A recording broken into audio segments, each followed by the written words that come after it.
Hi. Welcome to another episode of Wild Souls Healing Vulnerability Series. I'm Julie. And I'm Jamie, and we're here to have a conversation. Yay. Yay. Today we're talking about money. Juicy. I love money. I do too, but sometimes talking about it's not a lot of fun. It's not what you do in polite conversation, right? Not usually. It is one of those topics that people like bristle about. That's interesting. Why do you think people do that? I feel like it feels intimate, like it's a really personal question. But I've actually never really understood why that feels so, like it's considered rude. Right. To ask someone, obviously asking them like, how much do you make? That seems a little intrusive, especially if you're not close or something. But like, even asking someone like, how much did you pay for your car? Yeah. Feels strange. So I've always gotten the message that's not something you do. Right. But for me, I've never personally felt like that was intrusive. Same. So I think it's the ideas people have behind it. So the status behind. Yes. I think people are afraid to say, I'm paying this much amount for, every month, or this thing, or we bought this house for this much money, because it says something about you. Okay, so maybe that's a good way to start our conversation. Sure. Okay, so what are kind of the unspoken ideas that people have about others that have money and others that do have money? So that have money and don't have money? Yeah, so like the two... Just speaking personally, just for myself, I'm not speaking for anybody else. I have noticed at different times in my life that I view people that have a lot of money as very important, successful humans, as if they have figured out the formula on how to be like an effective person, responsible, privileged. And then as I've gone through different parts of my life, I noticed that I've also made judgments like they're selfish. They had to step on somebody else in order to get ahead. They are greedy. The idea that like if you have a lot of money, you had to have gotten to that place by by stepping on other people. Like someone had to suffer in order for you to be in that position. So can you be successful and rich and also a good person?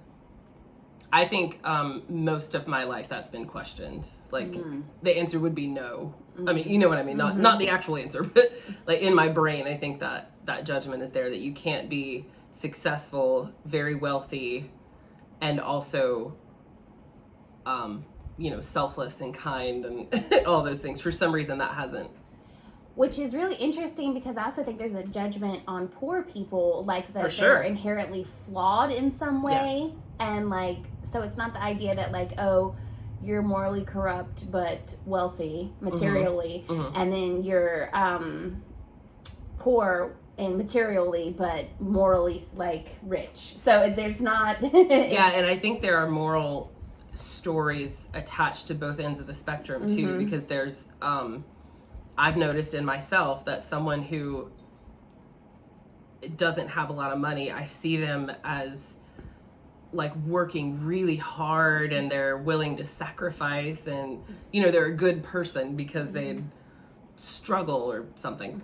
And then on the other end of that spectrum, I hear a lot. I don't know that I've ever bought into this idea, but I've heard this story from other people before, that people that don't have a lot of money, it's because they were irresponsible. Right. Or they don't want to work hard.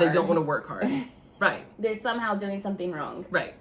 And really, so I've heard that message a lot too, and it's been like part of the program that's been ingrained with me. But when I step outside of that and just look at what I have actually experienced and what's not been fed to me, the people that I know that have the least amount of money work way harder than the people that I know that have more money. Like, let's be real. I actually think that that's another story that we tell ourselves, because I don't know that that's actually accurate. I think we look at jobs that rely more on manual labor. Number one, assume that they make less money because it's like the poor man's job. But in a lot of cases, like garbage people, like the people that come around and pick up, they actually make great money and they get super good benefits. Right. But it's like a dirty, icky job. You know what I'm saying? I think that we assume, I've made this assumption before too, that people that have a lot of money don't have to work as hard. But even if they're not doing like physical labor, manual labor, doesn't mean that they're not working as hard. So it's different types of labor. Yeah. So physical labor we associate with making less money. I think so, yeah. So, and then... even if that's not true. Yeah, more mental labor, I guess. Well, and think about the responsibilities that someone that's like a CEO of a company. So it's like stress management, that type of work. I don't know, do we view that as more valuable as a society? I think I have viewed it before. I have viewed it as maybe more valuable, because it's almost like you overcame. You don't have to do the dirty jobs anymore. Oh, so you know what I mean? Like you elevated yourself so that now you don't have to do the icky stuff. you get to be really important. You get to be really important, make a lot of money, and not have to work physically hard. Right. That's the story. That's the story that I've recognized in myself before. Okay. See, the story that I have is that the rich people somehow got there not really from working hard or from necessarily like a fair like a structure, you know, like but from having some kind of privilege or opportunities that other people don't have. I want to say something about that. Because that in every conversation we have in this series, there is an element of it that something is based on real reality, right? So there is a structure that is in place in America that is based on actual historical events. So privilege is real. Right. Oppression is real. Like that is a real piece of the structure that exists. And I think there's a tendency to sort of apply that in this really wide swath across the board, when I don't know that that necessarily applies as intricately as we think it does. Does that make sense what I'm saying? Yes, I think it just goes to it speaks to our tendency to make sweeping generalizations that we have decided this is the way the world works in every situation. Whereas what we've both explained as like our viewpoint on it is probably true in individual situations, but not across the board in anything. Right. Yes. And I think it's also based on, well, for me, it's based on the money story that my parents have, that my grandparents on all sides of my family kind of came up with. I mean, they didn't invent it, but I mean, like they grew up with that. What is that money story? Of my personal family? Yeah. A lot of, we're just not those kinds of people that have a lot of money. Like we missed the train. There was only a certain type of person that made a lot of money or had a lot of things or felt really wealthy or whatever, had big houses, nice cars, whatever. And we just weren't those people. Almost as if it's like a different breed of people. Special people. Right. Even though there are people in my family that have done very well for themselves. There's contradictions all over the place of that, but I grew up sort of hearing I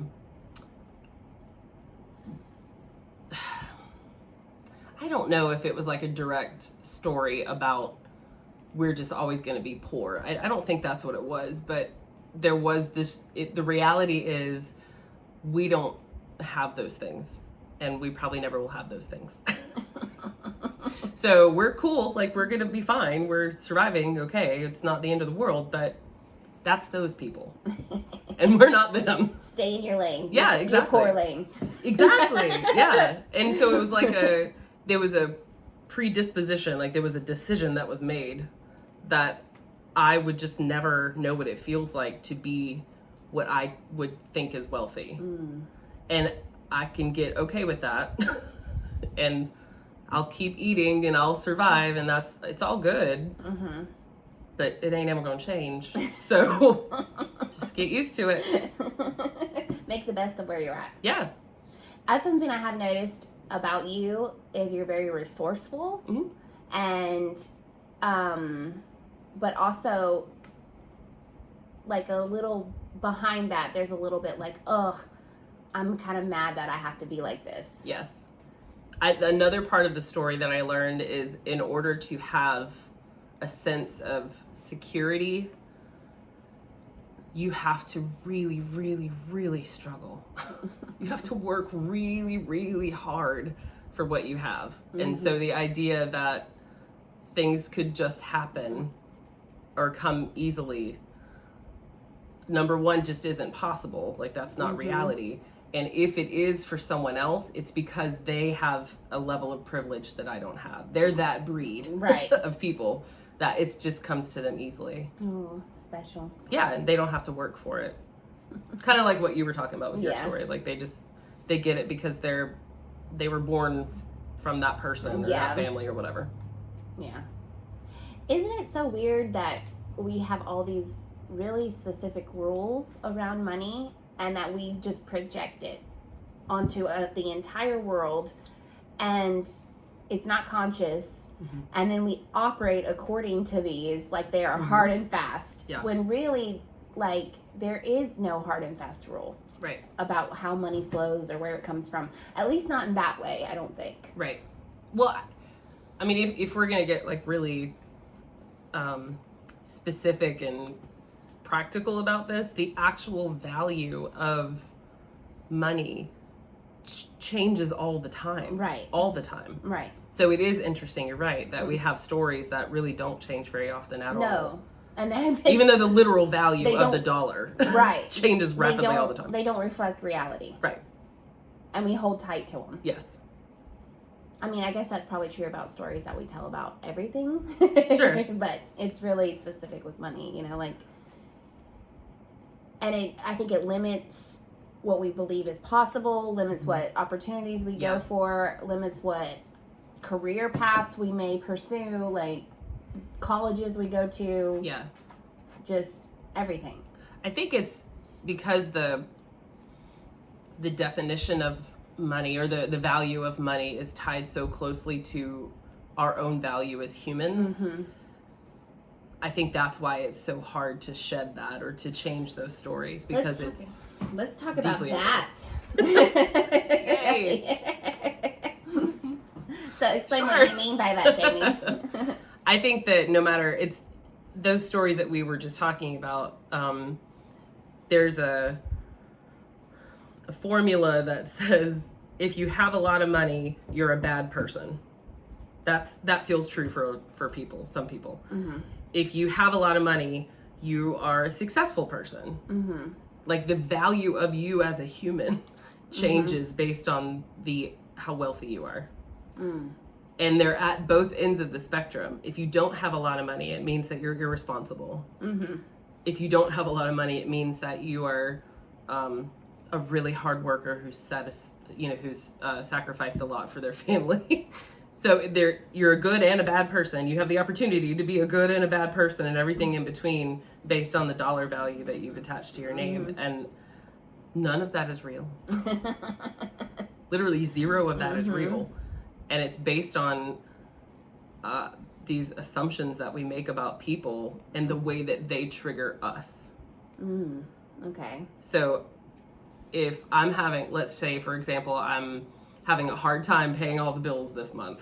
And so I'm sitting in the ickiness of that.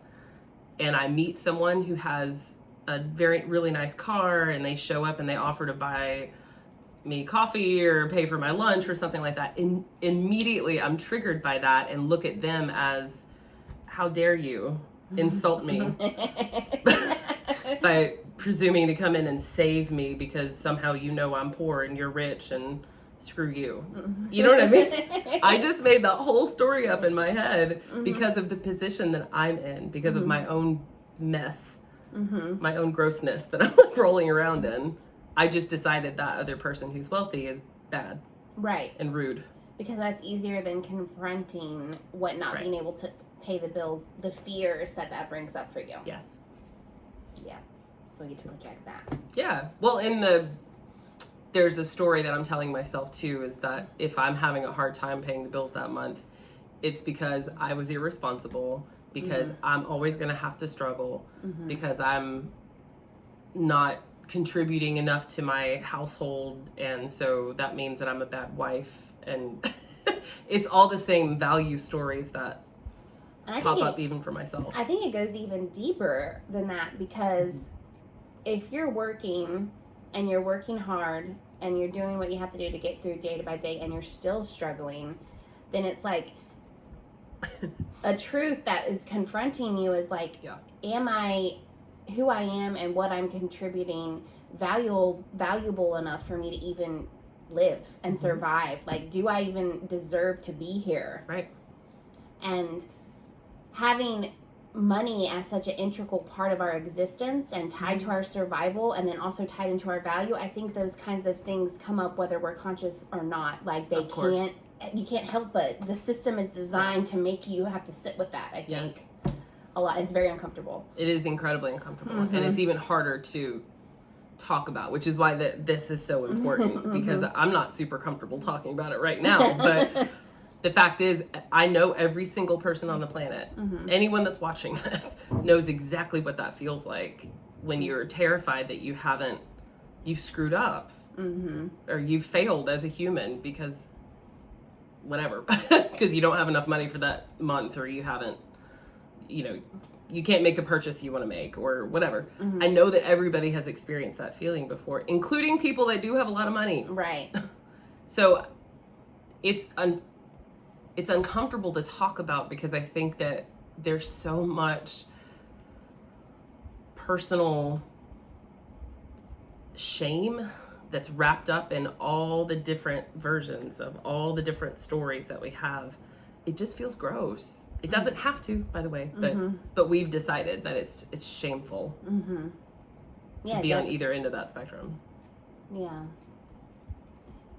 And then also, I think there's a whole aspect of it about what your own beliefs about yourself and how valuable you are, and how much your time is worth, how much your effort is worth, how much you need to give in order to live. Yeah. And the interaction with the world when you're walking around with holding those beliefs about yourself. Yeah. So then you take a job maybe that doesn't pay very much, because you feel like, at least unconsciously, like this is what you're worth, It's the best that's gonna happen. Yeah. Or you take a job that you don't want to do. Right, because you feel like you have to. Because you have to. Yeah. Right, to live. Right. Yeah. I noticed whenever, when I left the school system, I was a teacher and a counselor for a long time, and came to the place in my career where I didn't feel fulfilled by that anymore. And I noticed myself getting really bitter about the status of everything. I mean, just anything and everything that rubbed up against me in that way, I felt like it was time to go.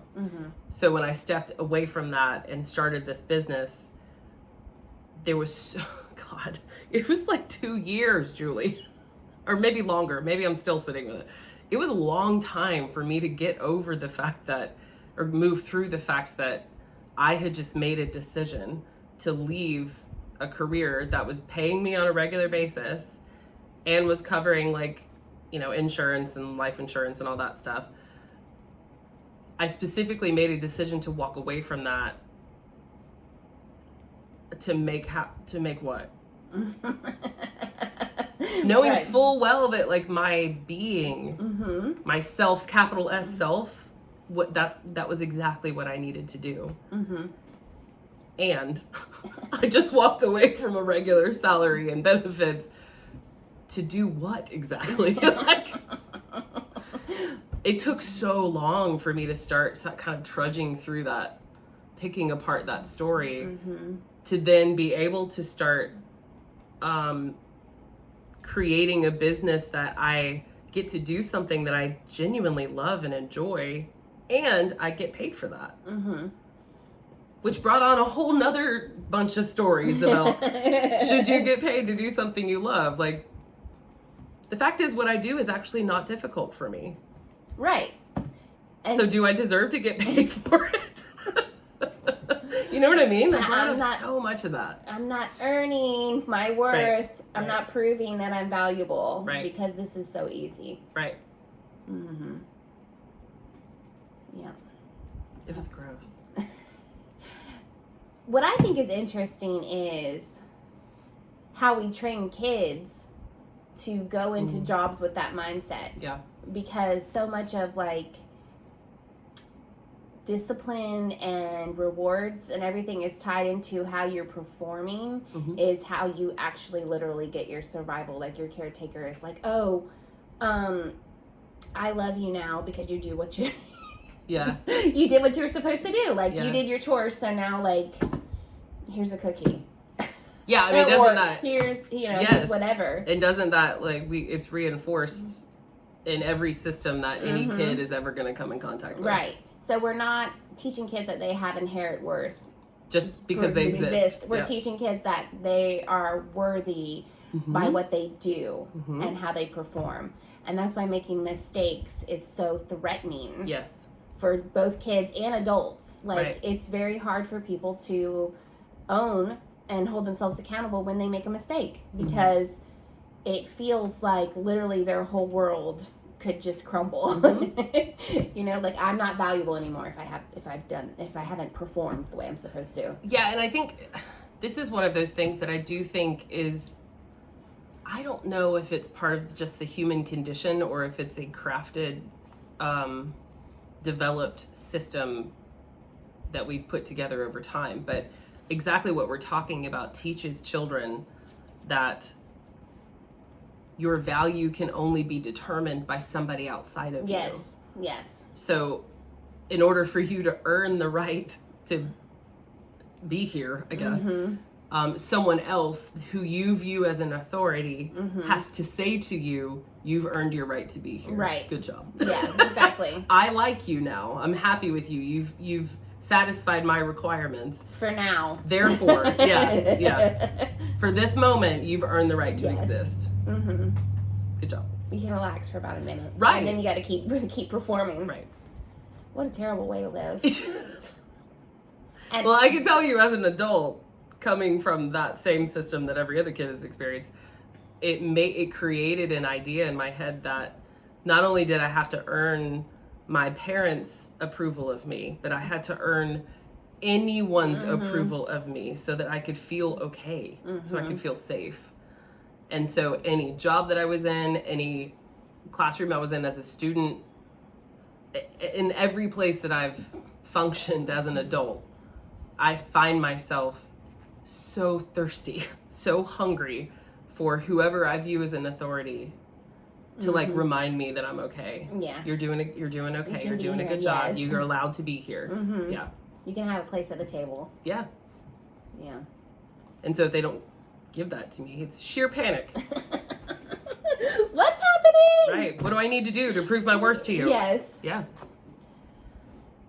Yeah. I think for me, it created a really huge anger, and then also like a pushback against working, and like turned me into kind of a really big underachiever, especially when I was younger, like, because just really resentful that I even have to do this, because not because I don't like to work, and I thought that's what it was for a long time. Right. I actually really enjoy working, and I enjoy like creating things, but because I resented my value being tied to Yeah. how I performed and also tied to another person's perception of what I was doing. Yeah. So it took me a long time to really, kind of separate those two. Yeah. I was like, I don't want a job. I'm not going to work. I shouldn't have to work. Exactly. Yeah. This is bullshit. Yeah. Yeah, I noticed some of that transferring for me even when I started the business and had to determine what I was going to charge people. Mm-hmm. Like, had I earned the right to charge people more than $20, this is a real thing, y'all, more than $20 per coaching session and have no time limit on it, and I'm just supposed to be available all the time so that they can hand me $20. Which, to think back on it now, just feels ridiculous. But at the time, that was a struggle. Mm-hmm. And so, as I remember being in trainings and, coach training stuff and certification programs, all that stuff. And there's so many ideas about, like, you come up with a number and you just tell them, and that's just what you charge.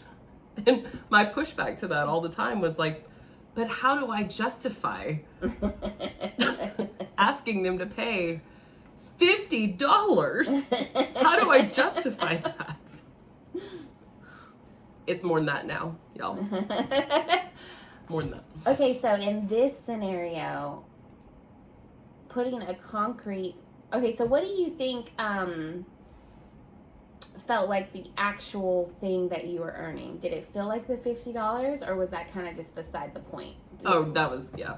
So what did you feel like the money represented for you that you had a hard time claiming? I think because there was so much question in my mind if I had done the right thing to leave what I viewed as a stable career to jump off a cliff and create something that I actually wanted. I didn't feel like I wasn't sure if I had the right to actually do that. So anytime that someone came to me and said, hey, I want to pay you to work with me, to do what you do, it felt like, yes, you're doing the right thing. Like, you're allowed to do this. Is validation? It's validation, yeah. That they also see you as offering something that's valuable. And not only I am a valuable person, but I have made the right decision because I had so little confidence at the time that I had actually made a right decision. Because that idea was, whether you like a job or not, you do it so that you can have a stable income. Right. And I had just walked away from that. So there was that constant question of like, is this possible? Like, am I really allowed to do this? Myself? Yeah. Am I in fantasy land? Yes. And I need to get back to reality. Yes. And this happens every single year. There's a period of time where incoming, like, new clients kind of slow down. Clients that I'm already working with either take a break or like they've finished up, their work with me or whatever. There's a period of time every year, it's about 6 weeks, where everything slows down. And I launch into a panic campaign where, it's every single year, y'all. Every year, I am terrified that I have made a huge mistake. And so I immediately start thinking, okay, who do I need to talk to maybe get a job at a school again? Like, what do I need to do to... That was fun for a while. Now I got to go back to real life. Like, every single year I go through that process, and it's less every year. Is it in the summer when they're hiring teachers? No, strangely enough, I didn't realize that it was a pattern. I honestly didn't realize it was a pattern until my husband Jesse actually said something to me this year when I went through the same thing. It's anywhere from like late February, early March to like mid-April, that February, March, April period of time. And we were getting ready for bed, and I said, as he was laying there, I said, I'm starting to get worried Nobody signed up for this retreat. Nobody signed up for this workshop, whatever. Everybody's leaving. Nobody wants to work with me. I'm working so hard and nobody's paying me, whatever. All the stuff. And he was like, yeah, that's about right. It's like, excuse me? Excuse you? He said, no, this is about the time that happens to you. And he was like, every year about this time of the year. He's pulled out his Jamie calendar. Right. And like, oh, this is what happens. It literally never occurred to me that this was happening every year, but at the same time every year. It never occurred to me. So sure enough, he said, every time that you go through this, you say, I'm going to journal about this. He was like, have you gone back and looked at your journals for the last few years? And yeah, he was right. That was fun. Damn that, Jesse. He was absolutely right. So I think what's interesting to me is that now I feel like I've unlocked something because I now know that there is a pattern. There's a season, just like there's a season for everything else. And so for my business, the slow season happens to be during that time. And I've been able to lean into that a little bit differently this year than ever before. We'll see about that. Okay, so you've been able to view the flow of money as a natural occurrence, just like everything else has a natural flow in the entire world. I love that you're saying this like as if I would just pick that out of the air. It only took me 6 years to figure that out. So like the flow of money isn't tied to what you have to offer? Yes, Julie, that's correct. Smarty pants. Yeah, I started to see it as just like the regular seasonal times in a year. That it happens to be my like winter hibernation time, and it's right after the holidays. Yeah. So I'm tired anyway. Right. And so is everyone else. Yeah. Like, they don't want to do this work. They're tired. Yeah, they're like, I need to go get in my sweatpants and sit on the couch. It's actually the coldest. I think it's probably the coldest time of the year in Florida. February, late January, February usually is. So, as I was looking at that for this year, or planning for next year, I started thinking about that as like, well, if I lean into that and allow that to be my winter time, where I kind of hibernate. What if it could feel like it was on purpose as opposed to something happening to me? Right. What if I ride that wave exactly the way that it's already existing? Then I don't have to feel like I've just been thrust into this terrible situation, or I've made some mistake, or I've done something wrong. Right. This is just the winter time. It's the slow season. Yeah. So I can get more rest during that time. I can spend more time in like study or reflection or whatever. Do the stuff you don't have time for when you are busy. Yeah. What a concept. I know. So maybe the truth about money, or a truth about money, is that it ebbs and flows. Yeah. And not like the other stories that we started out talking about. So maybe that's something we can hold on to. I think I've done this exercise before with myself and with clients. I actually sit down and write out what are the stories that I have around money. Good, not so good, and everything in between. And when I write them out and I look at them on paper, then I get to decide, that is ridiculous. Right. I don't want to apply that. I don't want to try to live up to that. So I'm going to toss it out. And be able to like systematically take apart and untangle all of the muddy, kind of hazy mess of what money means about me. That's been really helpful. And I just need to say, because I think this is not something that people really recognize very often, is your thoughts, like you don't have to believe every thought that you have. Right. And just because you think something doesn't mean it's true. Right. So yeah. I think we think of our thoughts and our reasoning as infallible. Yeah.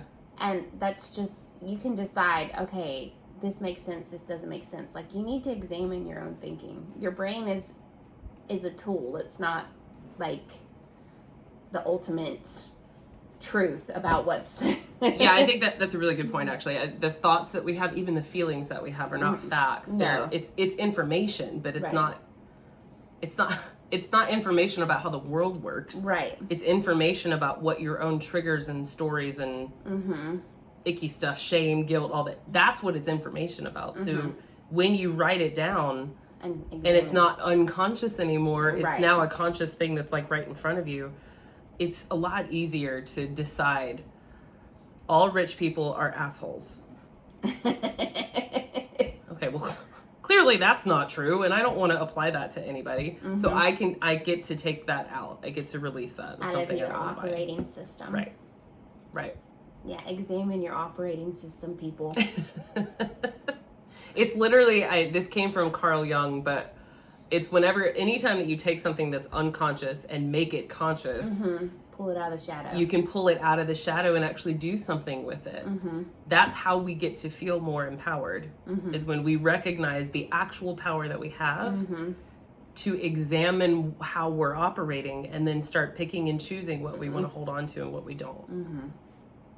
It's a lot harder for shame to exist when you're willing to dump it out and kind of take a look at it. Yeah. Doesn't exist in the light. Not really. No. Again, another reason why we're doing this. Yeah. That leads me to a question I have written down here. Do you experience guilt or shame around wanting money or having money? Yes and yes and yes. And yes. All the time. Yes. Okay. And that in and of itself is okay too. Yes. Like that's a normal part of existing on the planet during this time. And I get to decide what I do with that. I'm thinking about I don't know, I feel like it feels like naughty and delicious. Ooh, say like more things. Wanting money. I'm like, yeah. Ooh. You know, like it feels powerful and like luxurious. Yeah. And I don't know, like almost like I'm being bad in the best way. Yes. I think that because of the money stories that we have, the idea, and I'm just speaking for myself, but the idea that a woman decides to use her money to go to a fancy restaurant to order whatever she wants on the menu and enjoy the hell out of that sitting at the table, and then leave like $100 for a tip because she wants to, because she can. The story around that I have had is that she's high maintenance. She clearly doesn't think of anybody else but herself, even though she just left $100 tip. Like I have all these judgments about that person, but the fact is I love being that woman. Yes, me too. That walks in and is like, I'll take one of all of the appetizers. because I want to. That does feel naughty and delicious. And yeah, it's because I think when you're in that mode, you are telling yourself that what you want is okay. Yes. And you're giving yourself permission to experience like the fullness of life that you want to without any restrictions. Right, and I'm directly challenging those stories, those ideas that I have in my head. Yeah. And it's harder for them to exist when you do that. Yeah, like you're not worth it or valuable enough, or, this isn't important. Right. And it's like you're telling yourself and reinforcing it and living it that your experience is important. Yes. And that I'm allowed to feel luxurious. Yes. Like I'm the one who decides. Yeah. If I want to feel expensive. Yeah. And royal or whatever. I'm the one who decides if I want that. So if I do feel some shame around wanting that, then when I put myself in that position, it kind of dissolves. Not immediately, but it helps to release that idea. Yeah. It's nice. I don't think I have shame or guilt. I think I feel like it's not possible for me to live like that in that space all the time. Right. So, but yeah, I'm shameless about it. About wanting that. I tend to go back and forth with like the idea that I don't want that all the time, because I like the honor and nobility of working really, really, really hard and struggling. I've noticed that about myself. Where like I want to dip Look in and how out. powerful I am. Right. Because I'm having such a hard time. Yes. But I've come out triumphant from this. And I'm like, I can do that. Like anytime I need to go struggle, like I'll find something to do that I'm like, this is hard. Yeah. I've noticed that at this part of my life, that's something that I oscillate back and forth between. I want to feel like I have anything and everything I want. I have access to it. And also just to like keep me humble. I want to make sure that I'm really struggling and like toiling and having a hard time just for a little bit. You want to feel your own strength. That is what it is. Yes. Yeah. Which is great. It's a good feeling. And I think as long as you know that both modes are a choice that are always available to you. Yep. And that you don't have to stay in either space. Nope. That I think has been the big, like the light bulb moment for me was recognizing sometimes I want to feel that struggle because I want to feel the triumph of coming through that struggle. Yeah. Okay. That's a choice I can make. All right. And not feeling shame about not always being in the space of like, I deserve everything all the time. Fact is, I don't feel that way all the time. Yeah. So I can either get real about that or I can pretend. Yeah. Sometimes I want to struggle. Just the way that it is right now. It's all right. It's just what I want. Yeah. Okay. It's okay. You can have it. Right. At any time. Yep. It's going to be interesting to see how next year works out when I know that the slow season is coming up. And then I'm faced with that question, do I want to struggle here? Or do I want to just ease right through this? Ooh, what will you choose? I don't know. Probably a mix. Probably. Yeah.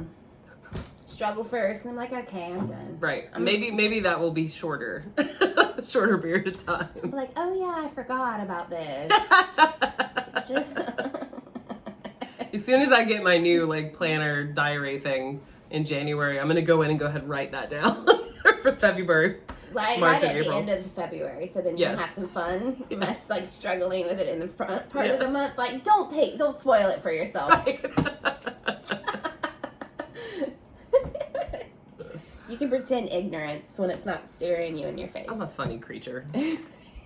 Humans are funny We creatures. are weird, strange, funny creatures. Okay, another thing I wanted to talk about is what ways do we use money as a scapegoat? I find myself doing this a lot.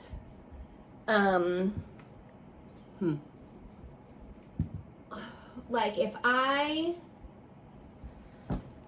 for whatever reason, don't want to have an experience that costs money, rather than just being upfront, like, I don't want to do this. Yeah. I'll say, oh, I don't know if I can afford that. Yes. Whereas if something costs money that I want to do, I'm going to figure out a way to get the money to do it. Yeah, for sure. But it's a convenient excuse. Yes. When I don't want to do something. Yes. I think we use money and time similarly in that way. Yes. It's a story that I hear from clients or potential clients all the time. And it usually happens whenever we are digging into some deep, yucky stuff. And they feel that resistance of like, oh God, this is, I don't want to do this. I definitely don't want to do this.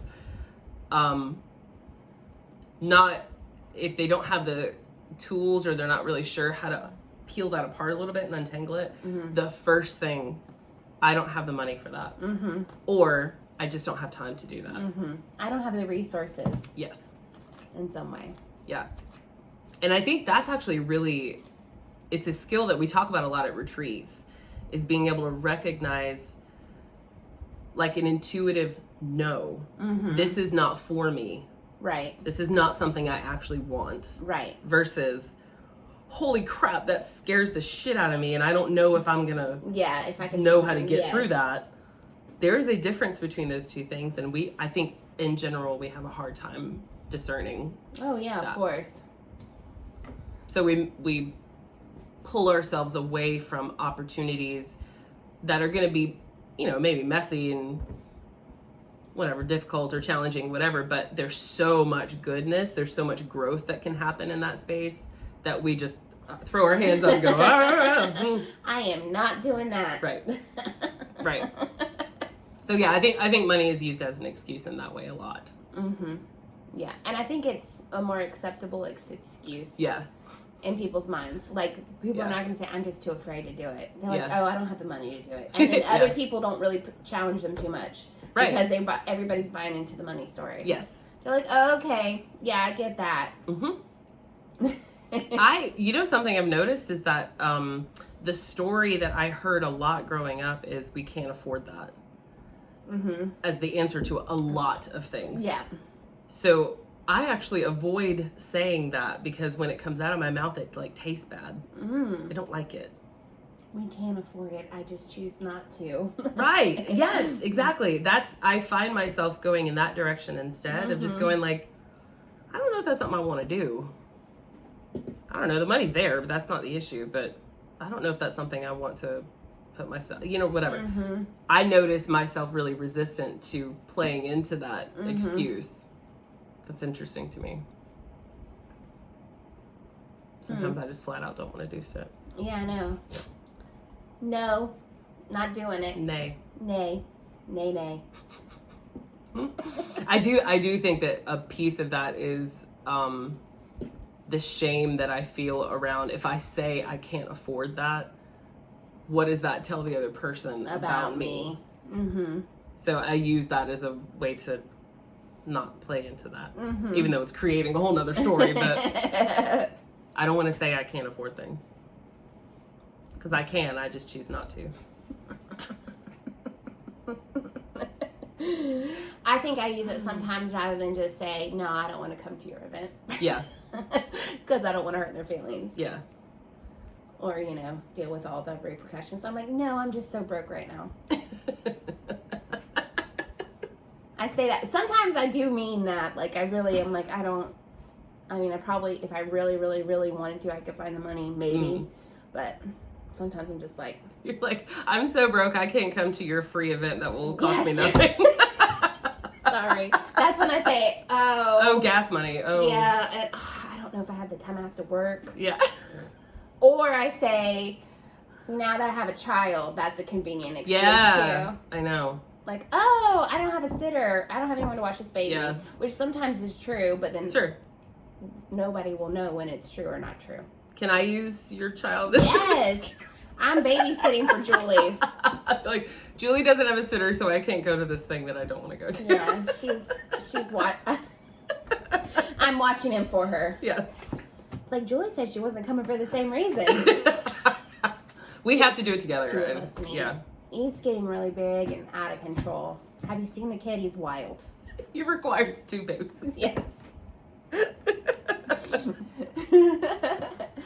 Yeah, I think you're right. I think it's an easy excuse that nobody is going to challenge because they don't want to, because it's rude, because it's personal. Yeah. So everybody's buying into that story, so they're not going to challenge you on that. Yeah, I know. Rather than just like you said, like if someone doesn't want to come to your event, like it's not really usually about you. It's like, you know what I mean? Yeah. Like, but people take it personally. Yeah. So if you just literally say, I don't really want to come, you're going to be like, oh, you don't like me, or you're saying something about me. I'm like, can you just let people do what you want to do without taking it personal? Yes. Yeah, I think that what's interesting is it's been, I guess, kind of an experiment on my part, but when learning how to say no and not using money as an excuse, not using time as an excuse or whatever, learning how to say no, it opens up this kind of awkward space where someone's like, hey, I'm doing this thing. Do you want to come? And a lot of times I'll say, I need can I have a day or so to think about it? That automatically creates like a weird awkwardness because they're expecting an answer right that second. But even when I come back and I'm like, I thought about it and I've decided I don't think that's something that I'm going to do. But thank you so much for thinking of me. Invite me again later. Yeah. And then the silence, the awkwardness of like, should I ask her why? She didn't really give me an excuse. She didn't give me a reason. This person's being honest. Yeah. Should I be honest back? Right. This feels weird. Yeah. This is not how we talk to each other. Right. It's an interesting little playground to be in. Yeah. I enjoy it. It's fun sometimes, like totally throwing people off. Yeah. And then you feel powerful in the moment. You're like, I have a trick they don't know about. You know? Well, and I love the question of like, well, why not? Oh, because I don't want to. Thank you for thinking of me, though. Then they really don't know what to do with that. No. It's very uncomfortable. Yeah. It's fun. I like it. This is why she's a life coach, guys. I'm okay making other people uncomfortable. Yeah, we know. Okay.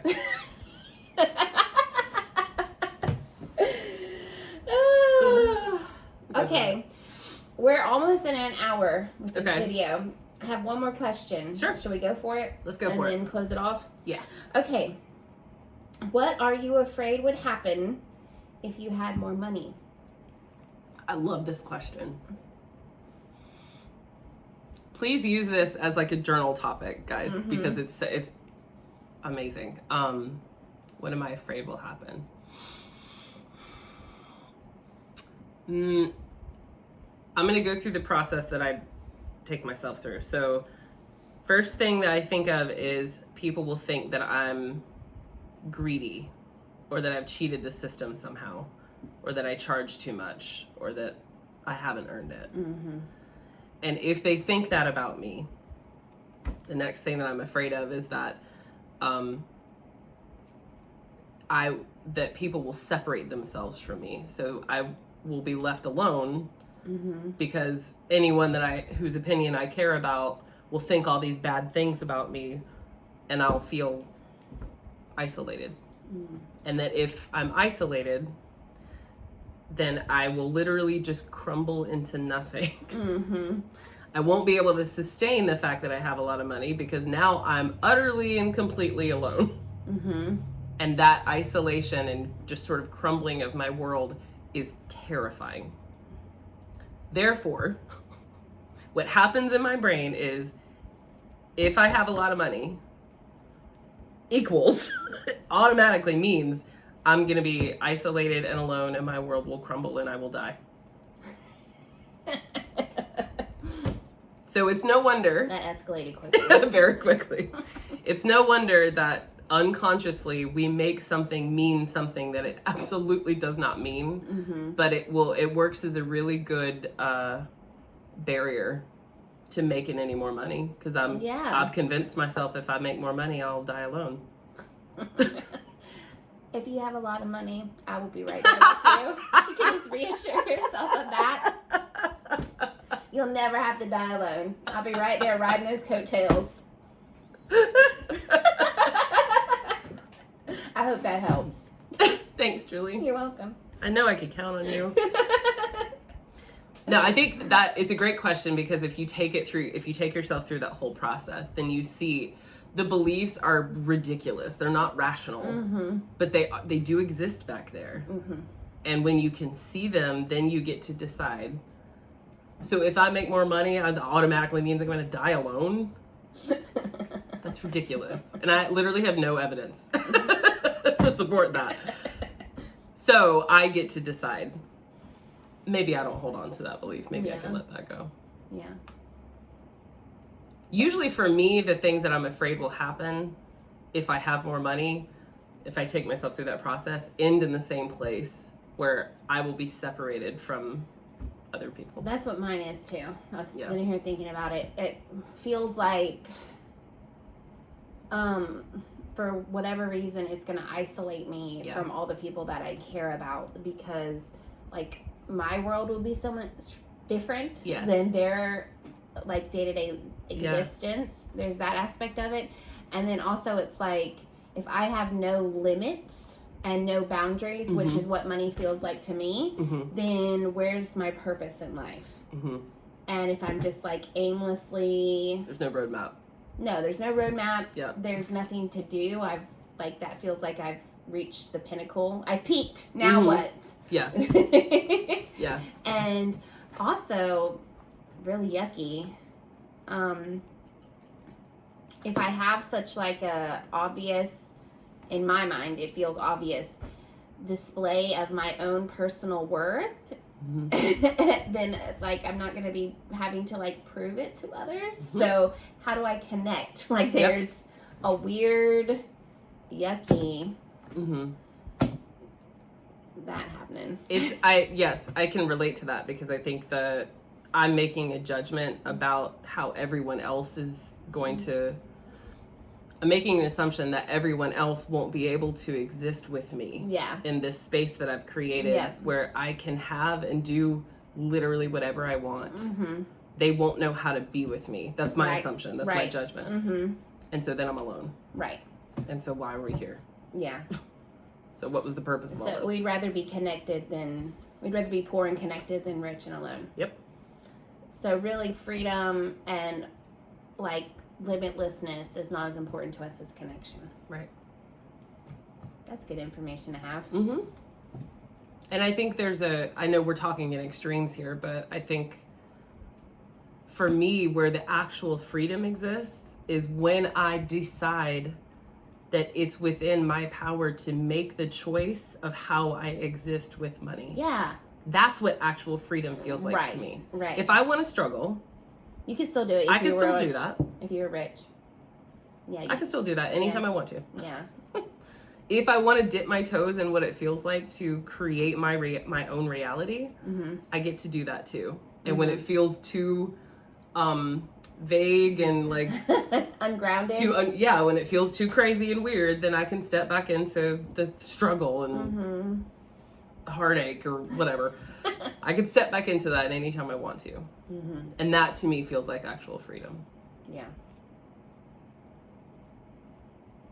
All right. That was a great little bow that we just put on. Nice. Definitely. I really enjoyed this episode. I love talking about money. We'll probably talk about it again. I love spending money. I love talking about money. We'll talk about it again because I feel like it's a deep conversation and there's a lot of things practical takeaway that we didn't even get to. So yeah. Alrighty, well thanks. Hopefully you're still around. That was a long one. So if you made it this far, thanks. Congratulations. And we'll see you next time. Bye. Bye.